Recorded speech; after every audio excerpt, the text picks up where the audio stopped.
Welcome back to Theology Thursday. My name is Drew Reynolds, and I'm the student pastor here at Kingdom Life Church. If you don't know what Theology Thursday is, it's a weekly discussion of the theological reasons for New Testament books. So we're asking the question, why?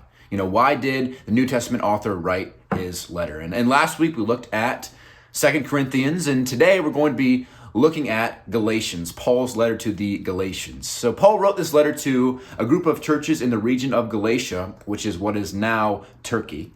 And this was written to call the Galatians back to the true gospel, which they had abandoned. So the Galatians had just abandoned, completely forgotten about the true gospel. But how? How did this happen?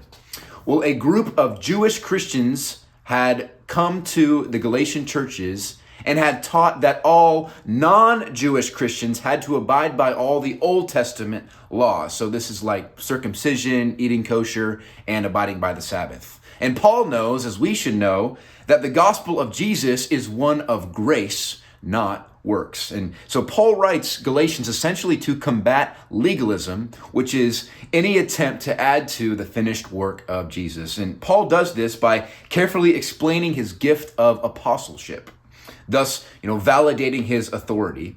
And then he launches into a discussion of the relation of God's grace and the law. And then he closes with a how-to, really, on the Christian life, encouraging the Galatians to walk in the Spirit or walk by the Spirit. And that brings us to our application, which can be found in Galatians 5:22 through 23.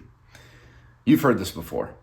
But the fruit of the Spirit is love, joy, peace, patience, kindness, goodness, faithfulness, gentleness, self-control. Against such things there is no law. So this is the question that I have for you. Are you bearing the fruits of the Spirit? Is your life full of love? Do you have peace? Do you show patience? Are you kind? And remember, this is a result of the Spirit working in you. So that's my question for you, Kingdom students, is are you bearing the fruits of the Spirit?